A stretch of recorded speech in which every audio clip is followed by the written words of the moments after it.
Welcome to On the Same Page, a second-generation series of experiences with nationally recognized and award-winning authors, artists, and creators, brought to you by KET Education and the KET Young Writers Contest. We're glad you've joined us to learn from and collaborate with industry professionals from across the nation, as well as from right here in the Commonwealth. Grab pencils, some paper, and your creativity, and let's get on the same page with today's guest creator. When I first started writing poetry, I was about this old. I was in 5th grade. This was my dog Tinker at the time. And I started writing poetry when poets came into my classroom every single week and taught us poetry. And I have loved poetry ever since. And so when it came time to write my novel, I eventually figured out that I really wanted to be writing it in verse or in poetry. I use those words interchangeably. They're synonyms for one another. So this morning, we are going to play with some poetry. We are going to touch our pens to the page. So I hope that everyone with us has pen or paper or pencil, if you prefer pencil. If you have a keyboard, that works too. I personally prefer to write by hand when I'm drafting poetry, and then I revise poetry on my keyboard, but everybody figures it out for themselves. So whatever you prefer, of course, will work. It will also work in any language you want to write in. So if you have another language other than English that you like to work in and play in, please feel free to use that language instead of English. We have 2 objectives today. Oh, I want to tell the teachers and librarians who are with us, I have some resources for you on my website. And in order to see them, it's a hidden page. In order to see them, you will need to go to the URL on my website, meganefreeman.com, and then type /verse. And then it will ask you for a password. And the password is also verse. And that will open up a window that will provide a bunch of resources that you can download and links to things that will help you explore more things about poetry and verse. And we'll also provide some of the slides that you will see today that you may want to keep and use for yourself. So we have 2 objectives. The first is to explore and love language more deeply than on an ordinary day. And in order to do that, we are going to play with poetry. So I want to start by doing some writing to learn. Let's wake up our brains. I know it's a little bit later in Kentucky than it is in Colorado, but let's just warm up our brains a little bit. And we're going to do some writing to learn, which means you are going to tell yourself what you think about the question I'm going to pose on a piece of paper in front of you or on your keyboard in front of you. This does not have to be anything that you're going to share with anyone else. This is just to see what you think about the ideas that I'm going to pose. And I'm going to give you 2 options. So the first option is this question: what makes something a poem? Or you could do the next question, which is, how is poetry different from other kinds of writing? So you can choose either one. What makes something a poem? Or how is poetry different from other kinds of writing? I'm going to give you about 37 seconds to do this writing to learn quietly on your own page in front of you. Go ahead and start.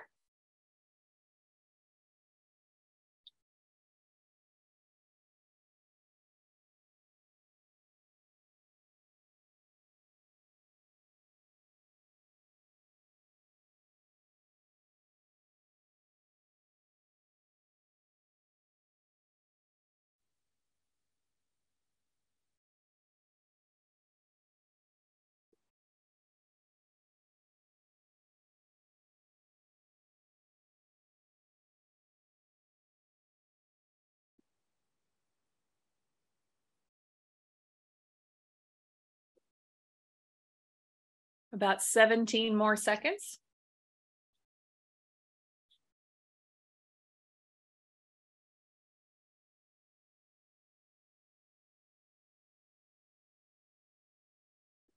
And start to finish up that thinking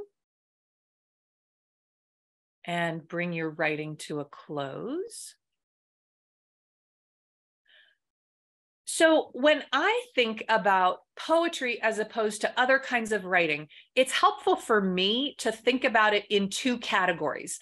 And we're going to call those categories for today Grammar A and Grammar B. And so in the first category, in Grammar A, the writing is going to follow established conventions. It's going to follow the rules that we are taught in school and that we practice over and over again. So we're going to use standard punctuation at the end of sentences. We're going to capitalize at the beginning of sentences and proper nouns. We're going to spell according to the dictionary spelling definitions of the words that we're using in the language that we're writing in. We're going to indent paragraphs. We're going to indent dialogue if we're writing dialogue. And we're going to organize our thoughts in paragraphs. So we don't have line breaks at the ends of paragraphs. The size of a paragraph is determined by the size of your margins and the size of your paper. We're going to follow the rules for grammar and mechanics. And this is what we see most of the time. This is ordinary writing, right? This is what most novels look like. It's what most articles and essays look like. It's what we write in most of the time. Now that's grammar A. On the other side of the Venn diagram, we have grammar B.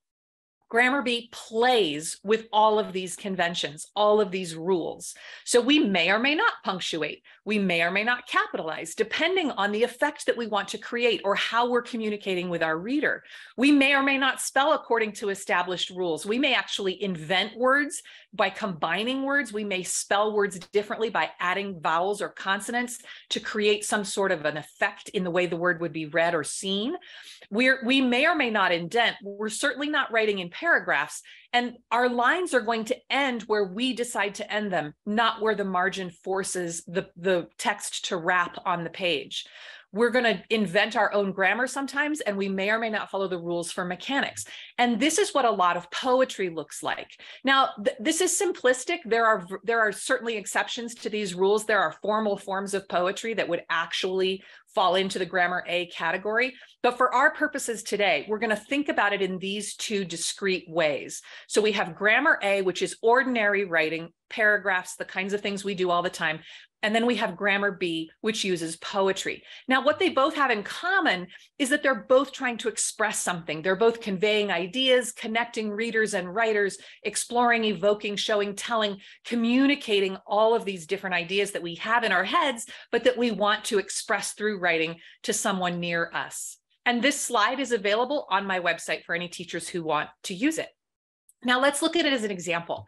So this is a page from the book Island of the Blue Dolphins, which is written by Scott Odell, and which was the inspiration for my book Alone, which is also a survival adventure novel. Now pretend for a minute that you don't read any English, and let's just explore the way the text appears on the page. So if we're looking at the page, we see a lot of words and not a lot of white space. We see paragraphs. The author is writing in paragraphs. We see that at the beginning of sentences, there are capital letters. At the ends of sentences, there is punctuation. And we can see that in the middle of some sentences, he has some capitalization. So we're going to assume that those are some proper nouns. But what's interesting about this to me is that the text is that the amount of text on the page is determined by the size of the piece of paper and the size of the margin. If you printed it on a larger book, you would have more words on the page. If you printed it in a smaller book, you'd have fewer words on the page. And the paragraphs just wrap when they get to the bottom. This is grammar A. This is what we see most of the time when we read. Now, if we look at another example, this is from Nikki Grimes' wonderful novel in verse, Planet Middle School. And this is a great example of grammar B. Now, let's pretend again that we don't read any English, and let's just look at the way it looks on the page. We can see she's got some sort of a title at the top, and it's in a different font. So that tells us it stands out differently somehow from the rest of the text. We can see by looking at this page that there is a lot of white space. In fact, there's more white space than there are words on the page. There are only 15 lines of text, and it's all organized on the left margin, but then the right-hand margin is very jagged because she's created line breaks where she has decided to move to the next line in order to create her poem. It's only 15 lines. There are no paragraphs. It's what we call one long stanza, which means the words are all organized together with no spaces between the lines. And this is an example of verse or poetry. So we've got a couple of definitions that we're working with this morning. Prose is ordinary writing made up of paragraphs. And I remember prose because prose and paragraphs both start with P. So prose is made up of paragraphs. And then we have verse, which is what poetry is. And it's comprised of line breaks and stanzas as opposed to paragraphs. And within those two categories, we've got grammar A, which follows all the rules automatically. And we've got grammar B, which follows or breaks the rules on purpose, deliberately, to add meaning to the piece, which is why I like writing in grammar B, because we have so many more choices. This morning, we're playing with verse and grammar B. Now, some of you may know this book, Inside Out and Back Again by Teng-Ha Lai. It's another wonderful novel in verse that I love and learned a lot from. And in the back of the paperback edition, the author gives us some tips for writing poetry that we're also going to be thinking about as we play a little bit this morning. So the first one is, she suggests, when writing poetry, use as few words as possible. Now, I think of this as distillation. So we want to distill the ideas down to the smallest, most essential components. We want to only use the words that we need to convey the idea that we're trying to get across. And we're going to invite our reader in to join us to help finish creating that description or that feeling or that idea that might otherwise be explained more thoroughly with lots of words in prose. Okay, so the first one is use as few words as possible. Then she suggests we conjure up fresh, concise images. So when we're writing poetry, we want to avoid cliched ideas that have been around a long time, that lots of people have heard before. We want to try to come up with a new way to surprise the reader and think about an idea or a thought or a feeling in a surprising, new, fresh way. And then finally, her third tip is to say it without actually saying it. And this is really fun. In my mind, I think of this as figurative language. So this is where we're going to play with similes and metaphors and hyperbole, exaggeration. We might use descriptions, but not speak exactly what the thing is. There are all kinds of ways to play with this in order to say it without actually saying it. And that's also what invites the reader in to help us create the experience of the poem. So with those thoughts in mind, let's look again at Nikki Grimes' poem, and I'll read it out loud this time, and let's explore how she's doing these things that Teng-Ha Lai is suggesting. So the title is Scar. Some monstrous thing crawled under my skin last night while I was sleeping. Something hideous that left a bulging bump on the middle of my cheek. This thing's the size of Kilimanjaro, so it's not like I can hide it. With my luck, Santiago will notice me today. And how exactly am I supposed to explain this thing away? Okay, so we know from the title of this poem, Planet Middle School, that our character who's speaking is in middle school. And in fact, she's in 7th grade. And we know now from the poem that she woke up this morning with a really big pimple, right? A big blemish on her face. And she's mortified and she does not want to go to school. But this poem is only 15 lines long. There are very few words. She doesn't actually come out and write us a paragraph explaining what's happened. She's telling us in as few words as possible, but she's also conjuring up very fresh and concise images. So some monstrous thing crawled under my skin last night, right? It wasn't there when she went to sleep, but when she woke up, she had this huge pimple on her face. And then she uses this great exaggeration, this hyperbole. This thing's the size of Kilimanjaro. Kilimanjaro is a mountain, right? She's imagining this mountain exploding on her face. And of course, the crush that she has, Santiago, she's afraid that today will be the day that he notices her, and it'll be this horrible experience because she's so embarrassed by what's on her face. Now, she says this without actually saying it, right? She never says pimple, she never says acne, she never says blemish, but we know exactly what she's going through. This is a great example of the tips that Teng-Ha Lai is suggesting make poetry so much fun. Okay, so with all that in mind, we are going to create some tiny poems today. And tiny poems is a form that I invented when I wanted to do something just to warm up my brain, just to play with ideas, just to capture a little image that I want to remember. For me, writing poetry is a little bit like other artists' experience of painting something or taking a photograph. So if I see something out in the world, sometimes another kind of artist might want to take a picture of it, or a painter might want to make a painting of it, or a dancer might want to choreograph movement to it. My first inclination, my creative expression comes out in poems.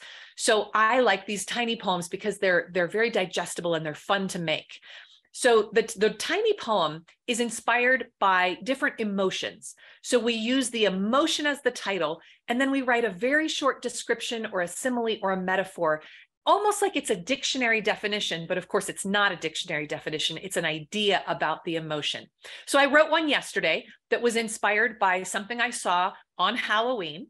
And the emotion that I used as the title is bliss, which of course means happiness and contentment and satisfaction. So here's bliss. Bliss. A wee trick-or-treater lies down in the grass and sends her limbs in all directions, crunching orange and gold leaves beneath her Red Riding Hood. Okay, so this is a tiny poem, right? It's only 27 words. I didn't use any punctuation, no capitalization. I have 4 line breaks where I decided to end the lines and start a new one. And I divided it into 2 stanzas of 2 lines each. And I just played with it until I felt satisfied. So let's look at the pattern for this. So the title is a one-word emotion. And for me, I chose bliss. The text of the poem is language that describes the emotion in a fun or a surprising way. And another way to think about this is to use a frame. So if you use a frame, the emotion is the title, and then you start with A, and you fill in the blank, and then that. So for me, a wee trick-or-treater that lies down in the grass, and you can go on and express and describe as much as you like. I'll show you one more, and then we'll make some. This next one, the emotion I used is called fury. And fury, of course, is rage or anger, really intense feelings of angry emotions. Fury, the scent of burning hair, smoky and almost alive, curling toward the root of the problem with a spark as sharp as the point of a pin, filling the room with an odor that sends mother running to open the window. So this one's a little bit longer than Bliss was, right? It's 4 stanzas of 2 lines each, but it's still only 41 words. And I'm just playing with this idea of what fury feels like. But instead of writing that dictionary definition, I'm describing it with some sensory details and some imagery that I think conjures this idea of fury. So again, instead of using a blank that blanks, I used the scent that sends mother running to open the window. Okay, so let's touch our pens to the page. Your first step is to brainstorm a list of at least 7 emotions. And I'm only going to give you about 14 seconds. So that's 2 seconds per one emotion for every 2 seconds. And so get as many as you possibly can. On your mark, get set, go.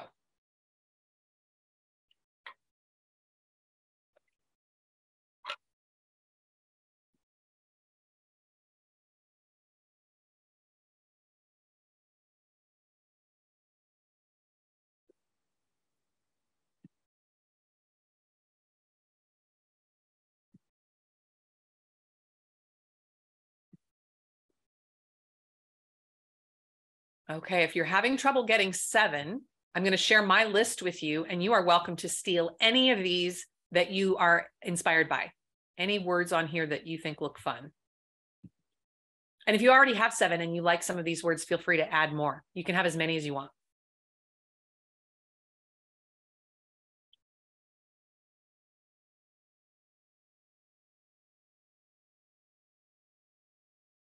Okay, now I want you to choose one emotion from your list that feels particularly magnetic this morning. It intrigues you, it's drawing you to it. Maybe you feel that way, maybe you don't, maybe you just like the word or you like the idea, but choose one from your list and circle it.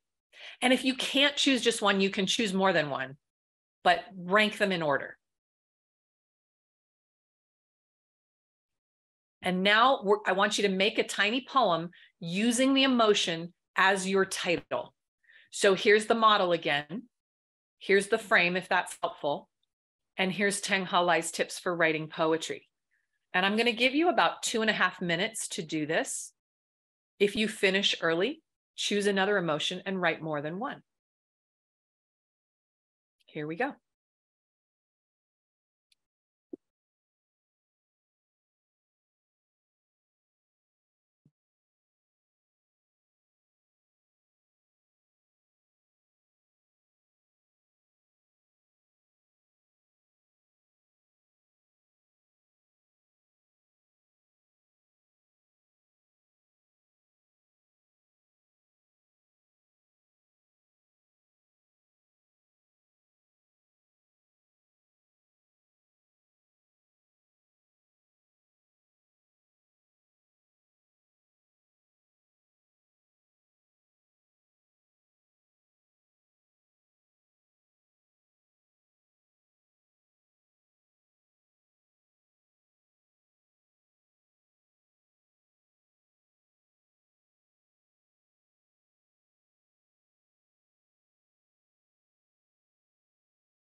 Take about 25 more seconds. Play with the poem you've made or start a new one.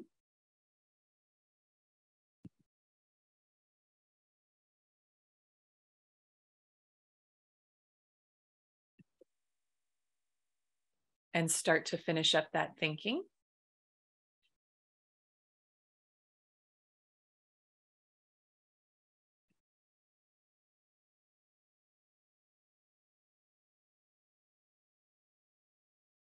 And bring your writing to a close.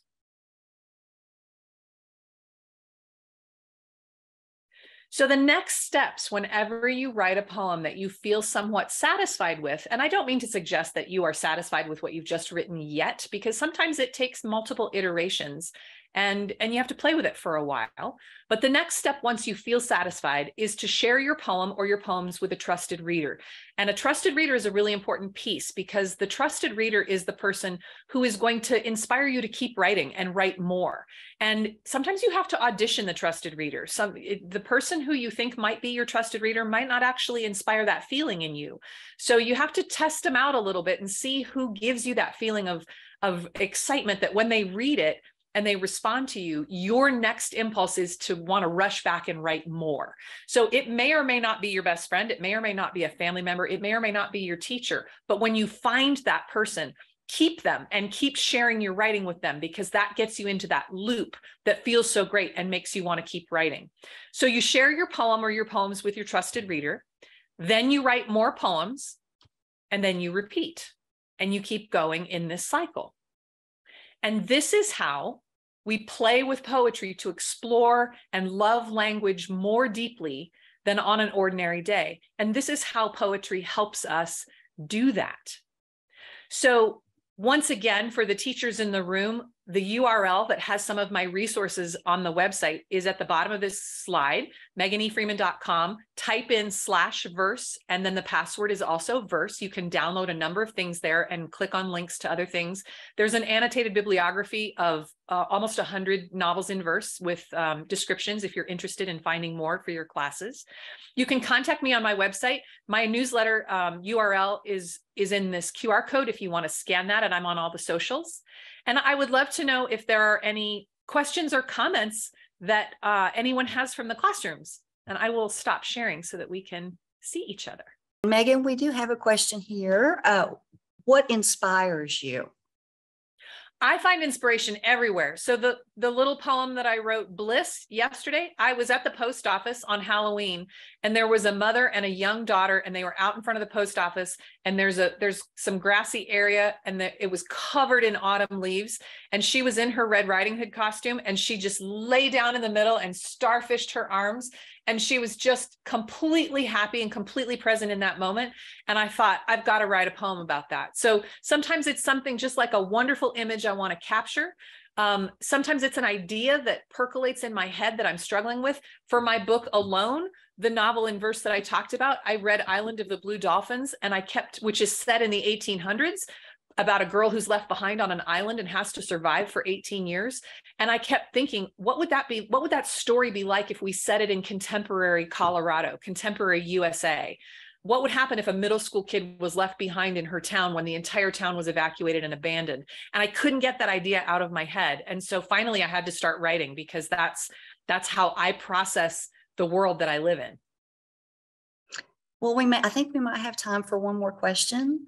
Ben from the Kentucky School for the Blind wants to know, when you write these types of poems, how do you come up with the words, and do you have any tools that you use? So that's a great question. And sometimes I start with the word, sometimes I start with the emotion, and sometimes I don't. So sometimes if I'm feeling an emotion, I might start with the feeling, and then decide what I want the title to be. Sometimes I just choose an emotion randomly, like off that brainstormed list, or I might just Google emotions and see what comes up, and then choose one that I like the sound of the word, and then play with that. So in the case of the poem yesterday that I wrote, I saw her first, and I wanted to capture the image of her lying in the grass and lying in the leaves. And then after I played with the images, then I tried different emotions as the title. So I think I started with satisfaction, but satisfaction was too bland. She was more than satisfied. She was blissful. So I plugged in a few different emotions as the title after I had written the description. So sometimes I start with the word, and sometimes I start with the idea. It just depends on what's inspiring me. Can you tell us about the second poem you showed us and what inspired you to write it? Do you remember what the second poem? Fury. It was Fury. Yes. And I don't remember the circumstance that I was in when I was describing the Fury. Like most of us, I get angry. I feel anger. There have been times in my life when I've had a lot of anger that I wanted to explore in my writing. But I will tell you that last line. So the idea of Fury being a pinprick, a piece of hair that's burning. If you've ever burned a piece of hair, it smells terrible. It smells just terrible. And I liked the idea of Fury being unpleasant. But my mother has a very sensitive nose. And when we were kids, if something was burning anywhere in the house, she always tuned in and was immediately right on it. And nobody in our house were smokers. And if somebody happened to come over and had smoked a cigarette, she would run to open the windows. So that idea of the smell of burning hair being really unpleasant, and then that memory of my mom being very intolerant of any smell of smoke in my house was what kind of came together. So I remember those images and those ideas, but I don't remember what the actual circumstance was that had made me decide to play with Fury as a topic. And that happens a lot. When I read my poems that I've written years and years ago, I don't necessarily remember what inspired the poem. It's kind of funny. I remember the poem, but I don't remember the circumstance. Amy, do you think, can we fit in one more? There's a really great question. Or no? If it's the one on finishing stories and completing inspiration, absolutely yes, because I need to know. That's a great. I need to know. It's a great one to end on. Yeah. This person has lots of ideas, but has trouble finishing stories. How do you do that? You know, it is not easy. And the challenge with writing stories is that you finish them multiple times, right? So the first time you write a draft, you finish the draft and you feel this huge satisfaction, but you know it's not finished. All you've done with your first draft is tell yourself the story, but you haven't necessarily crafted it yet. I wrote Alone first as a novel in prose. I wrote it in paragraphs and in chapters, and I worked on it in that form for 4 years before I realized it was not working and I needed to rewrite it in poetry as a novel in verse. So I finished Alone multiple times before I knew it was finished. So the best way for me to describe when something is finally finished is when I feel completely satisfied with it. And the challenge with that, and it's true for a poem that could be really small and short, or a full-length novel, the challenge is that it's easy to mistake fatigue for satisfaction, because it is exhausting to work on something to the point where you truly are satisfied and you do truly feel that you have satisfactorily expressed the idea or the question or the thought that you want to play with. So when I start to feel fatigued and really tired, I know that I cannot trust my thoughts. I can't trust any ideas that are coming to me saying, oh, it's good enough. Good enough is the enemy of excellence, right? So that's when I step aside, I put it down, I take a break. Maybe I go work on something else for a few weeks or a month, and then I come back to it. So finishing is really intuitive. It's really about finding that deep feeling of satisfaction and resisting the urge to just be done because you're so tired of having worked on it for so long. And I imagine you want to see where the story goes too, right? Absolutely. You want to see what happens. Absolutely, because you don't know either, probably. In most That's right. cases. That's right. It's always a discovery, and that's what's fun. Yep. Yeah. What great questions. Yes, thank you so much. Well, Megan, thank you again for being here. We are at the end of our time, and I hate that so much because this has been so wonderful. Thank you for sharing your craft. You had so much great advice, so many great ways to write tiny poems to get started into prose and into poetry. Don't forget, we have the KET Young Writers Contest, where as you keep creating poetry, students, you are welcome to submit that work The submission window is open now. It will close in March. We would love to see your work there. And we have more visits just like this coming up in the next weeks and into the winter months. So be sure to check out ket.org/writers contest to get registered for some additional sessions. Thank you, Megan, for being here. Thank you all for being here. Thank you so much. It was my great pleasure. Have a Thank great day, you, Megan. You too. Bye-bye. Thanks, everybody.